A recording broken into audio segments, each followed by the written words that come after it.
USA podcast where we put you on the map. This is Ron Costa broadcasting live from the Mappable USA studios in Las Vegas, Nevada. And folks, today we're going to talk about going public. You're taking your company public, but maybe not in the way you think we're going to approach this. So we got a repeat guest. And before we get going on with this, let's introduce Vicky Hutchmala from the World Token Market. Vicky, how are you doing today?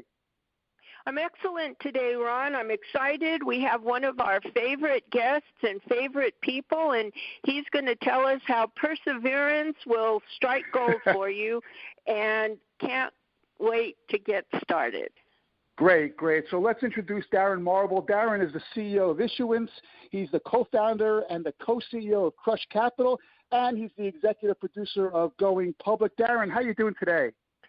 I'm doing great, Ron. Thank you, and thank you, Vicky, for having me on. It's always a pleasure to connect with you.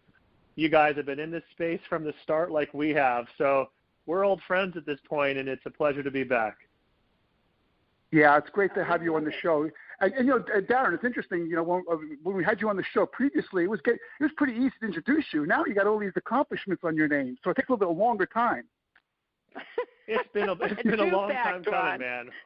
Yeah, no, we've been at this for a really long time. I mean, even before we got into marketing Reggae Plus campaigns, which was in mid-2015, we were marketing Kickstarter and Indiegogo campaigns years and years before that. So, we've been at this for 10 years, plus or minus a year, and it's none of it's been easy. And really, just now, kind of things finally coming together, and really makes me appreciate what it requires to be an entrepreneur more. And so it's also, given me kind of motivation to support other people that are starting companies or underrepresented or underestimated founders, especially.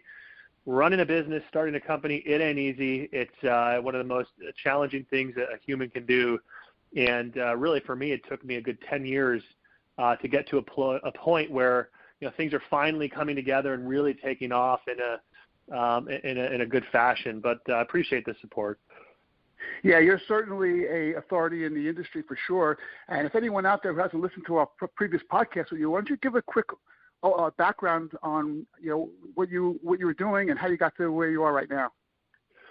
So in a nutshell, for the past 5 years, we've been actively marketing Regulation A+ campaigns. Reg A+, I think, as your listeners know, is a securities exemption. Part of the Jobs Act from 2012 allows companies to raise up to $50 million. That cap, by the way, is increasing in March to $75 million, gives these companies that are raising capital under Reg A the ability to market their investment. And then, of course, anyone over the age of 18 globally can legally invest. So I have a company called Issuance that is the leader in technology and marketing services for the Regulation A+ industry. We've helped our clients raise about $300 million over the past 5 years. And then more recently, I launched a company called Crush Capital, which is the creator of the Going Public series, which is a show. It's a show that follows founders on their journey to raise capital, take their companies public, and for the first time ever, viewers of this series can actually invest into the IPOs while they watch. Certainly a show like this does not exist today. We're bringing it to market. We've been laying the rails for this thing for 3.5 years. So the Going Public series was really, it originated in July 2017. My partner Todd Goldberg and I founded the company then. And so it's been a 3.5-year journey to get all these different components in place to make a series like this possible: investment banking, technology, legal and compliance, production, distribution. And we've now announced the show. We've attached an incredible host, a young woman named Lauren Simmons, who is the youngest ever female trader on the floor of the New York Stock Exchange. In fact, she was also only the second Black female trader ever in their 226-year history. And we just recently announced a funding round for our own company, and we're now going into casting and announcing the companies that are going to be featured in season 1 of Going Public, and then we'll go into production in April, and we're going to stream season 1 later this year in summer on entrepreneur.com. Oh, very exciting. And so when you finally launch it, where will people be able to see it or stream it, or how are you going to do that? It's a great question. So this is a streaming series, and we signed a distribution deal with Entrepreneur Media. That's the company that owns and runs the website entrepreneur.com. Entrepreneur.com sees about 14 million monthly unique visitors to that site. They also happen to have one other original series out today. It's a show called Elevator Pitch, and it's similar to Shark Tank, but it's a little bit of a different format. Nonetheless, it's a show about startup investing where founders go up in an elevator and they pitch judges. That show, Elevator Pitch, is now in its 7th season. It sees about 1.7 million unique viewers per episode. And so Going Public is also, it's going to stream just like Elevator Pitch. So the bulk of the viewership is actually going to come from the entrepreneur.com platform, from the entrepreneur community. They've got a very reputable, prestigious brand, a tremendous following. And it's about, 55, 45 male, female. Average viewer is in their, mid 30s, late 30s. So it's a little bit, older millennial, young Gen X audience. And the great thing about this audience, guys, is that it's a very entrepreneurial-oriented audience. So a lot of these people that go to entrepreneur.com, they're business owners, they're entrepreneurs, they're aspiring entrepreneurs or C-level executives. We think that's the perfect audience for our show. And so we're really working to differentiate this series and the audience we're targeting versus Robinhood, for instance, or some of these online brokerages that go after the youngest Gen Z audience possible, and they gamify the apps. And, we're not interested in that. So our audience is a little bit older, a little bit more sophisticated. We're not, we're not looking away from this younger audience, but that's where this series will stream. It's going to stream online on entrepreneur.com. People can watch it from their phones, their tablet, desktop, laptop. Excellent. And that demographic is the perfect one because they're a little sophisticated, but they live in the 21st century. The younger kids don't really know what they're doing. They do what other people tell them and that. But the older folks, they're more traditional, and the concept of listening to a TV show and then investing is kind of an odd thing for them to think about. So you've picked the perfect demographic, and especially because they're already entrepreneurs and relatively, or they can relate somehow to the person who's trying to raise capital. That's perfect. Well, listen, I agree with that, Vicki. And, we actually had an offer from a traditional television network, a broadcast TV network, that wanted to buy this series, and it was a network that everybody knows is very popular in mainstream financial news coverage. And, we walked away from that deal for a couple of reasons. If you look at the trend, it's not a secret anymore that, there's this cord-cutting, activities happening across the U.S., and more people are not desiring to tune in to some TV show at 6 p.m. on a Tuesday. They want to consume content on their own schedule. And so there's actually a larger audience for streaming series than there's ever been. And this is evidenced by the growth of Netflix and Disney and Amazon. Right. Again, not a secret, not news. But the other reason was really important. We wanted people to be able to watch this show from their phone or laptop and be able to click to invest. Meaning if they see a company that they like in the Going Public series, and they want to participate, they want to become an investor in that company at that moment, we want them to have the ability to buy shares in that company seamlessly while they're watching. And so you can't totally do that with a series that's aired on television. Someone has to pull out their phone, go to their office, their bedroom. Not to say that people aren't on devices while they're watching shows. It's just not as seamless. And so it was a very conscious decision for us to have season 1 of Going Public be delivered in a streaming format where by default 100% of the viewers of this show will be on a device from which they can invest. That was always important to us and was part of the decision making that led us to a platform like Entrepreneur.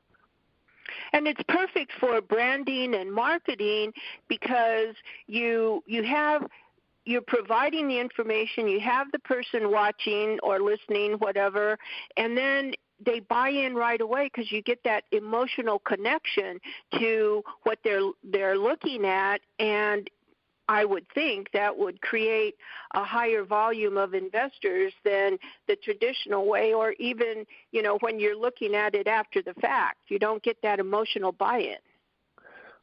That's totally accurate, and that was part of our objective here. Is if you look at a typical equity crowdfunding campaign, it doesn't matter if it's a Reg CF, which is true equity crowdfunding, or it's a Reg A+. All of these campaigns look and feel the same, for the most part. You drive investors to a landing page online.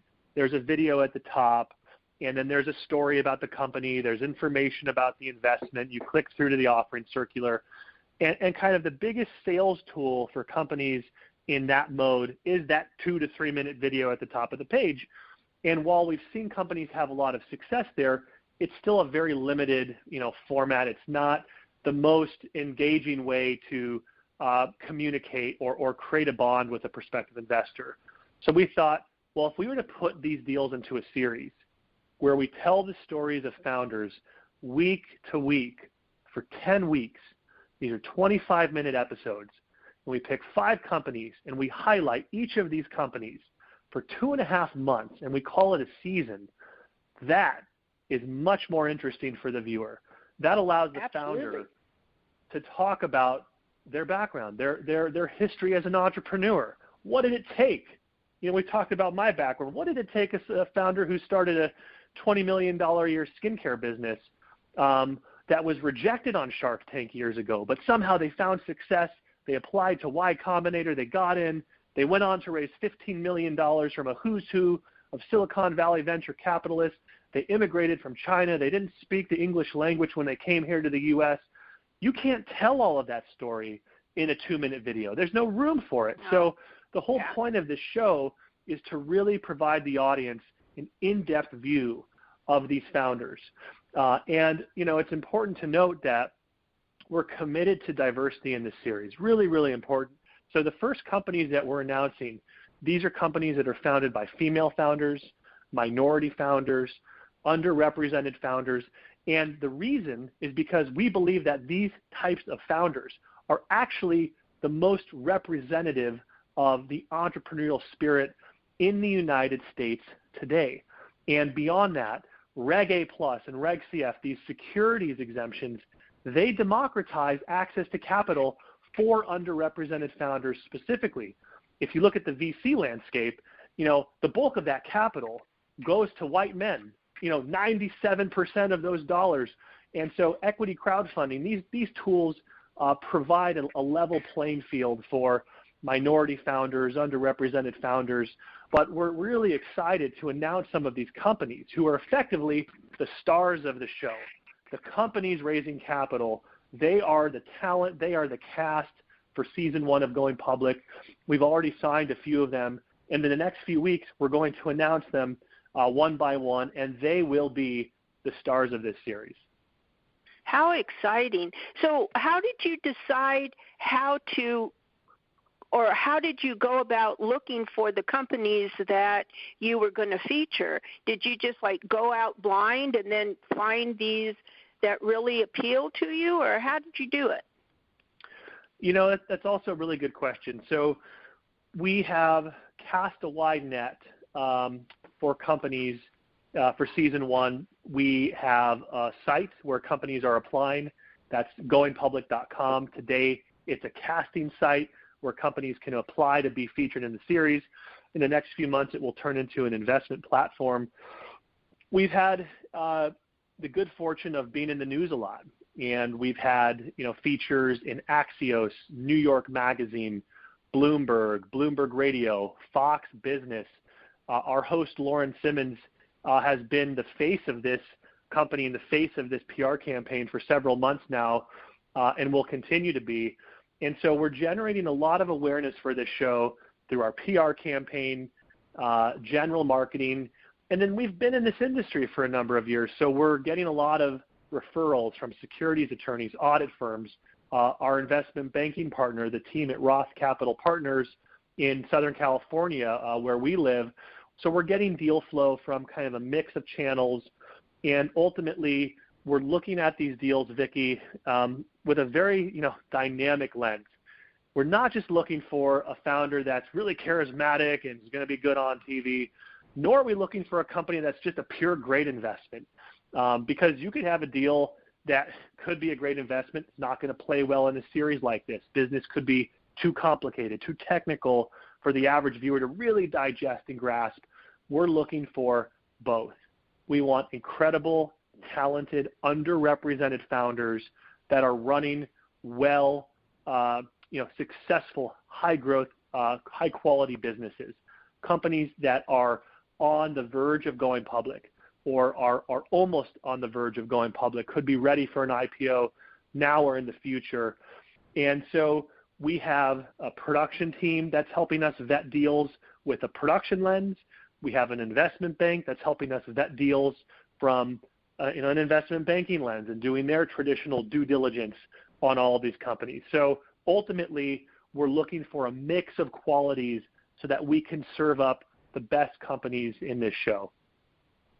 Well, and plus, once you get the buy-in in the way that you're producing the episode and you get that connection and that relativity, then you get that buy-in, you want them to come back again. You want them to invest in that company a second time or a third time, follow them and their progress, but also realize that, well, this is just one episode. Now 3, 4 episodes or 5 or 6 episodes, and you could have the same investor investing in several different companies, and that's the point, I would think. Yeah, that's correct. And I think, this is a good opportunity to talk about why are we doing this? What's the point of putting this show together? And the point is simple. We started this company, Vicki, with a very simple mission. That mission is to increase access to IPOs, to level the playing field for retail investors, not just here in the U.S., but around the world. And we are in a moment right now when the leading retail brokerages in the United States have all been exposed as serving Wall Street oligarchs.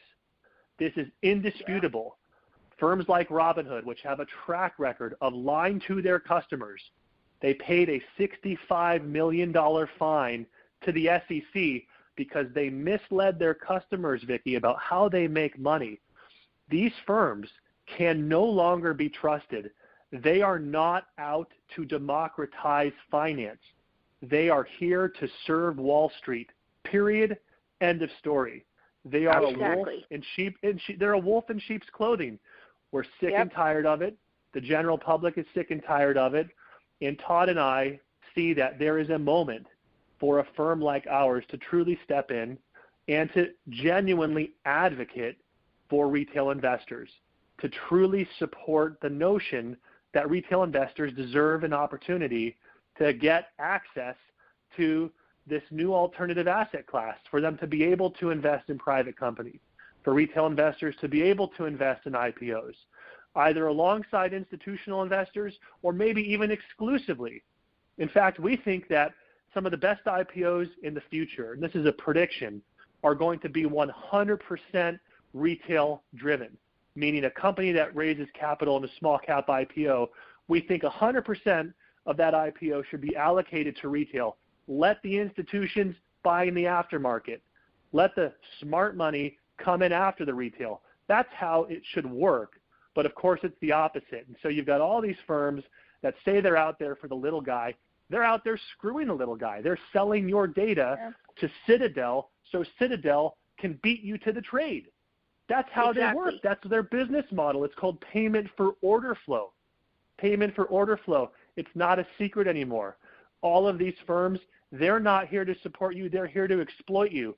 So somebody needs to step in and right that wrong and really advocate for middle-class, hardworking Americans who are looking for interesting, unique investment opportunities that could provide asymmetric returns, and that is our mission. Yeah, and a lot of times you don't realize what the Robin Hoods and Citadels and hedge funds are doing until you've been burned by them, and then you're soured for any other investment because of it. So creating something that people can rely on and believe in and know that it's a good thing now and in the future, that's spectacular. Well, thank you. It's really time. important. Yeah. Yeah, that is a huge point. Yeah, it's a bombshell actually what you just talked about right now, because people have to understand that, and it's great that you're moving forward with that kind of thing. But Darren, I have a couple of questions on these featured companies that you're using. You guys are out in Los Angeles. Are these people flying in? Do you have a set? Do you do this on location? How do you film it? Really good question, Ron. So, look, we're in the midst of a pandemic. So let's start there and acknowledge that that's a reality. And our production company, which is I&E Entertainment, their principals co-created and co-executive produced the hit TV series, The Biggest Loser. They have to follow certain production guidelines that are put out by Film LA. So there are certain protocols that have to be followed for us to produce this series relative to testing, number of people that are in a particular room if we're filming inside, masks, etc. We take these precautions very seriously. The plan at the moment is to film the bulk of this series in person at the company headquarters. So, the reality here is that the companies we're putting in this show, these are high growth, successful companies. They've got cash in the bank. They're doubling year over year. They can't dedicate 2 months of time to be in this show. We have to go to them. We're going to film each company for about 7 total days in a 2-month production period. So each company is about 7 days of film time. And a lot of that, if not the bulk of that, we're flying our production team to that company and their headquarters and making it as easy as possible for them to participate in the show. We will follow all guidelines and protocols required for health and safety reasons, including some of the protocols I just mentioned that are put out by Film LA. And then look, some of this may have to be filmed virtually, remotely. That's okay with us. Clearly, 2020 was a banner year for IPOs despite COVID. Clearly, companies were raising billions of dollars in capital, all virtual, all Zoom, et cetera. So it obviously hasn't stopped the flow of money coming into companies, but how we produce this series, there's a little bit of a question mark there, but we're confident that we've got a very competent production partner in I&E Entertainment. And, we're a few months out from actually going into production. We'll see where the country's at. But a lot of this will be us going and filming the company at their headquarters, wherever that may be. Okay, that's interesting. I just want to make sure I have this thing absolutely crystal clear. These companies are applying at goingpublic.com. They're applying, they fill out a form or do whatever they need to do, and then you guys select the featured companies, the ones that you're going to feature on your show, but they don't pay you for this, right? This isn't a marketing thing for them, right, as far as payment is concerned, is it? No, that's actually not true. We do get paid. So we have a couple ways that we make money. The kind of key business model for us is each company that we feature in Going Public is paying us a cash fee and a stock fee. The cash fee is small. The stock fee, okay. The stock fee is substantial. And so we're getting stock issued to our firm, Crush Capital, at the price of the Reg A Plus financing round. And what that ultimately means is that we are aligned with these companies. We're not trying to pull big cash fees out from them. We are looking to take equity positions in companies that we think can be successful for years to come, become billion-dollar unicorns or larger. And that means we want to see them have success in the show.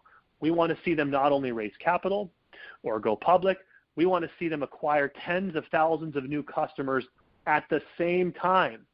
And that's why we're keen to focus consumer product companies that have subscription businesses, direct-to-consumer or DTC business models. These companies are inherently good fits for a show like Going Public because they can raise capital and promote their product or products to millions of people for 2.5 months, thereby driving customer acquisition, driving revenues. And in exchange for that value that we're providing, we're getting compensated in cash and stock. Yeah, that's just Well, brilliant. It's brilliant on both ends. It really is. Yeah, It's brilliant on both ends for that. And your buy-in kind of gives them a credibility that you're willing to take their stock, be invested in their company because you believe in them, and that lets the people who are watching or wanting to invest kind of gives them a little more security. Yeah, look, and just to be clear, our compensation is required to be disclosed to viewers. It's not a secret. This is pretty typical stuff when you have companies that have stock positions and deals. It gets disclosed in the Form 1A offering circular. It's important that the viewers of the show know we have a stake in this company. Therefore, we have some incentive to see them succeed. At the same time, the series is not an infomercial. This is not a 90-second pitch to go buy shares in some company, and we're very intentional about that. This show is really designed to be educational, and if you're watching and you're interested in investing, you have the ability to do that, right? And so, with Lauren Simmons, who's hosting this show, that's really the role she's playing. She's a Sherpa. She is a facilitator, a communicator of information. So you'll never see Lauren in this show talking about why you should make an investment or not. This is not Jim Cramer. This is not Jim Cramer's Mad Money, buy, sell. None of that, right? That's kind of old school. I think people are tired of that, honestly. Maybe they're not, but this is about educating a new generation of people in capital markets, helping them understand investments. That's correct. Yeah, it sounds like it's a reality show versus so many reality shows out there that aren't reality or aren't real. This is more on the educational aspect of it, and I think you're right. I think people want that kind.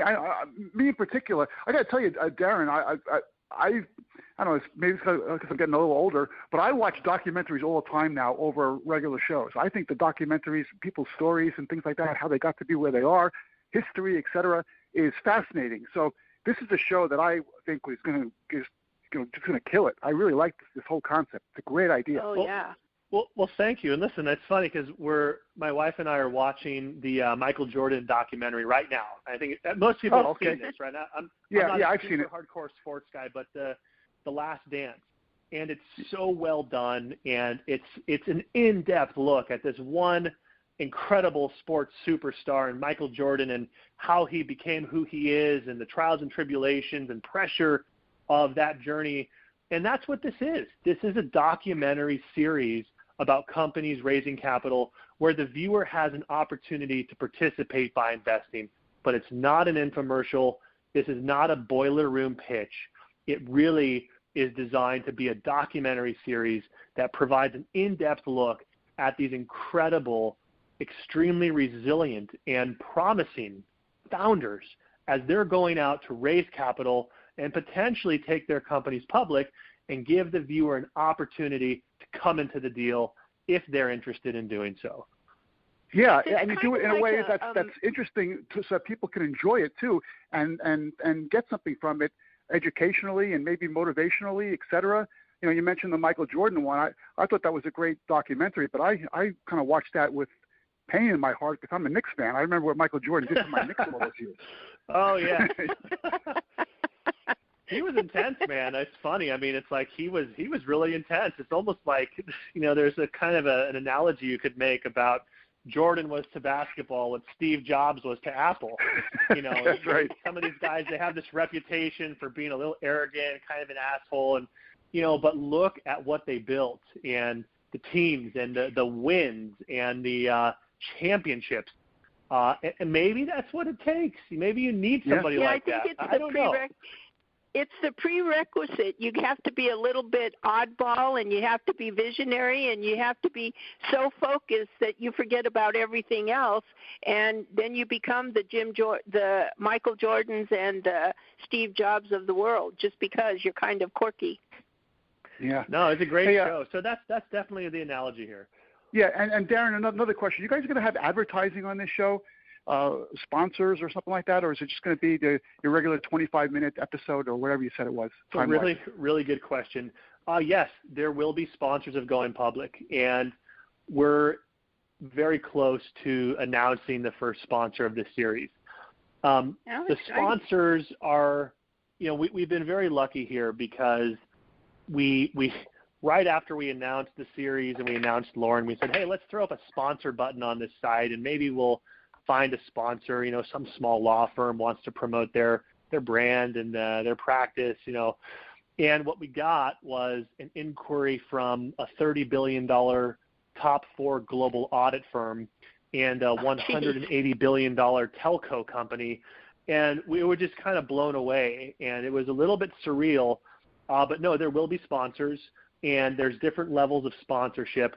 We're working with CAA, Creative Artist Agency here in Beverly Hills, and they're helping us negotiate these deals with these brands. And they've got a brand packaging kind of sponsor division within the talent agency, and so they've got a practice and method for it. And you may see an executive from one of these firms providing advisory, guidance, counsel to the company. You may see their products or services or brands integrated into the series in one way, shape, or form. And that is a pretty common, method that companies use to pay for production. In our case, we raised a round of capital. We raised about $3.25 million in the seed round, which we just announced earlier this week.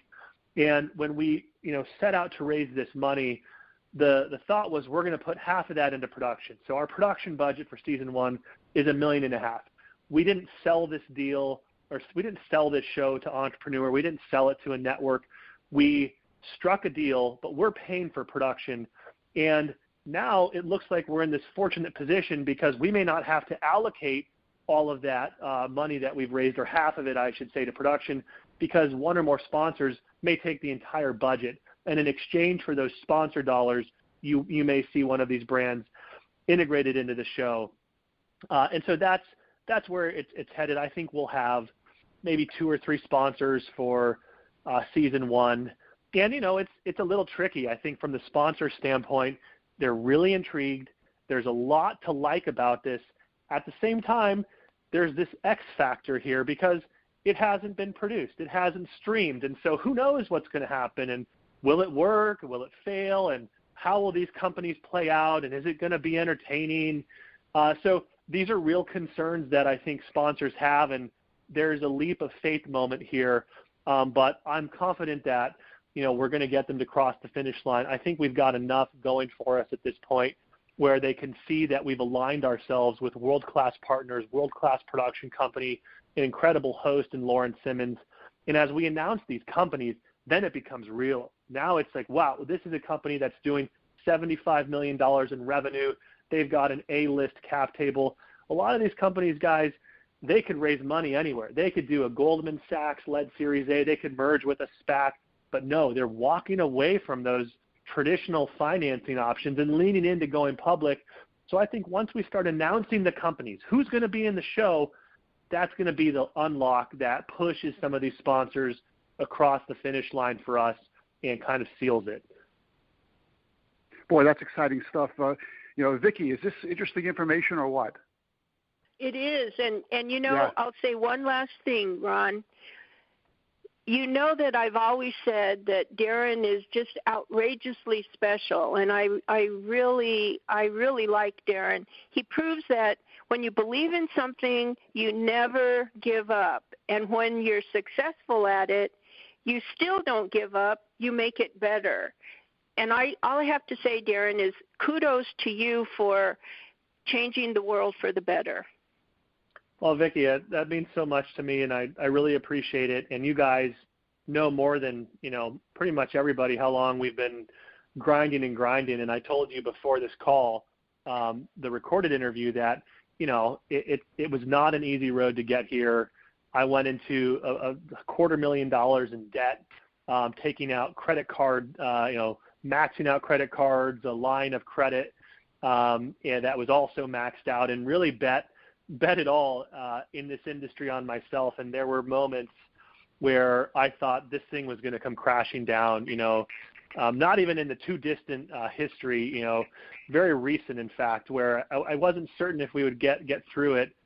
And, I think we're we're past that point now, but I appreciate it. And, to anybody listening on the entrepreneurial side, we've talked a lot about the show and what it is, but I always mention this, and I'm sure I mentioned it in the last podcast, but it's worth calling out. I think the biggest contributor to my success as an entrepreneur has been my sobriety. I have been sober for 7 years. I don't drink. I used to be a big drinker, red wine, Napa cabs. I loved bringing wine to dinners and drinking at home. And honestly, deciding to quit drinking was literally the most valuable decision I've made as a person. And at that moment, very, very slowly, things started to improve. Business started working a little bit better. And believe me, it wasn't night and day where I quit drinking and next month raised money. No, it took me 7 years after that to actually raise the money. Yeah. But, I got to tell you, Darren, I follow you on LinkedIn, of course, and one of your latest posts was, I always knew I could raise a multi-million-dollar round of capital for my company. I just underestimated how long it would take. And, man, that is so true, 10 years, isn't it? Man. Yeah. My God, yeah, it was literally, I'll be honest, I came into the entrepreneurship game way overconfident, probably like the average founder. And I had a background in enterprise sales, and I was selling $1 million deals to CFOs at big companies. I thought, well, if I can sell $1 million software deal, I can go raise $1 million from some chump VC down the street in Santa Monica. And totally overconfident, totally clueless, and selling software for the world's largest software company and raising money for a one-person startup don't even compare. They're not the same in any way, shape, or form.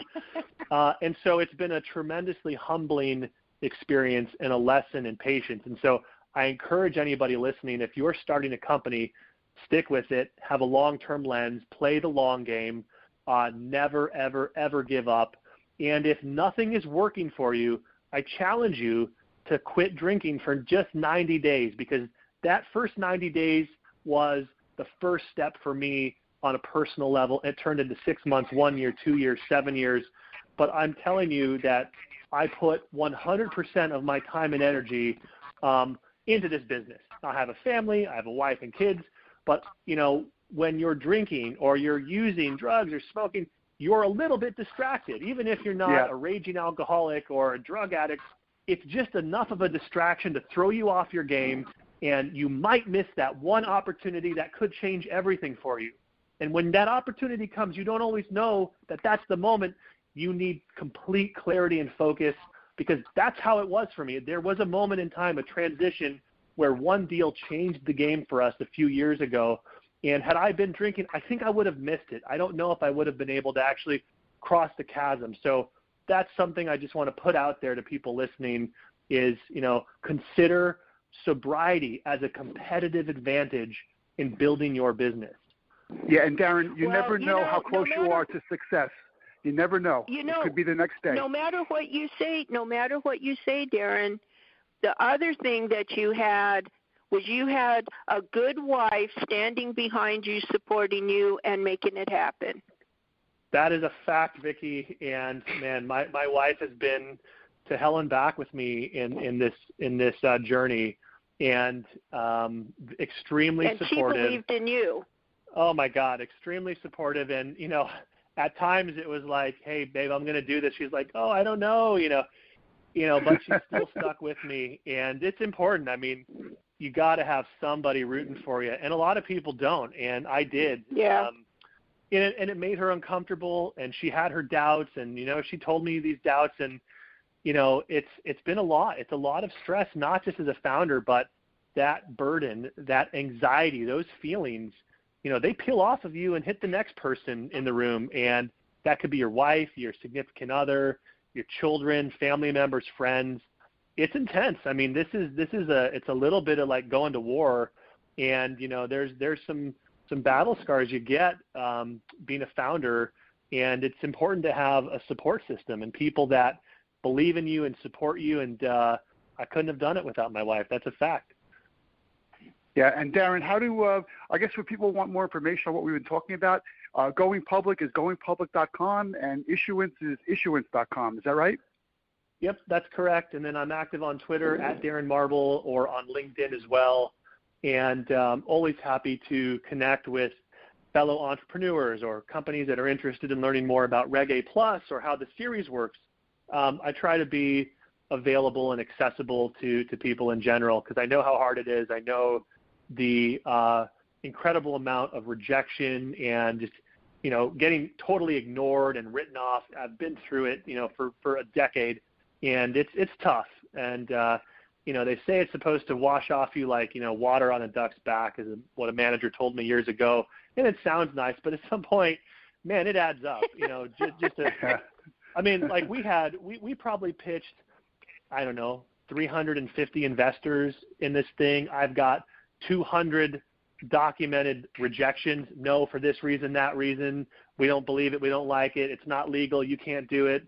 Whatever. I had 100 people that didn't even reply. Nothing. Just like into the ether. They saw it maybe 5 times, no reply. We had a couple guys that were total frauds. They lied to us. They were scammers. It's tough. So, if anybody's out there, they want to get in touch, I'm here. I'm somebody you can reach out to, and we'll get back to you. Yeah, I guess last question, Darren, is who's your domain name acquirer? Those are pretty strong domain names. How'd you get those? Goingpublic.com, man, that is strong. We paid a price for it. It wasn't cheap. Man, what did we pay? I won't tell you. Maybe somebody will. Yeah, don't tell us. It's $1 billion. No. Look, I'll tell you, we bought goingpublic.com, and when you search for the phrase going public in Google, goingpublic.com is now the #1 top search result in Google. The value of a good .com domain cannot be overstated. It is true. And, we're very lucky to have that domain, but we pushed for it. We raised a little bit of capital. We bought it. And same thing for issuance. And, when you're building a brand, these are things you got to think about. And the .com has been a valuable asset for us, and we'll continue to be in the future. Yeah, excellent. Yeah, okay, well, Ron's a good domain picker-upper. Yeah, I got a lot in my exactly. account, but yeah, we'll see what happens with those. But really, Darren, I'm really looking forward to watching this and to stream it. I think you're on target with the whole streaming strategy. I think that's awesome. Everything that you talked about today is like it's leaving me speechless. It's actually so cool. But I know how busy you are, and you took time out today to be on the show, and I really appreciate you coming on. It's as usual. It's been a great interview. Thank you, Ron. Thank you, Vicki. Pleasure to be back. Yes. Really appreciate you having me on. And Vicki, thanks for co-hosting this podcast with me. Folks, you're listening to the Mappable USA podcast at mappableusa.com. You go to that website, scroll down, you'll see all our syndication sources. Pick the one that you like the best so you'll never miss another one of our episodes, and subscribe. If you want to be a guest on the show like Darren was today, there's a guest tab at the top there. Just fill that out. We'll see what you can do about getting you on the show. And if you like what you heard, send us an email, info@mappableusa.com, or just leave a comment on whatever page you're listening to this on right now. So thanks for listening. Thanks for your support. And we'll be at you next week with another Mappable USA episode. Thanks. Have a great week, everyone.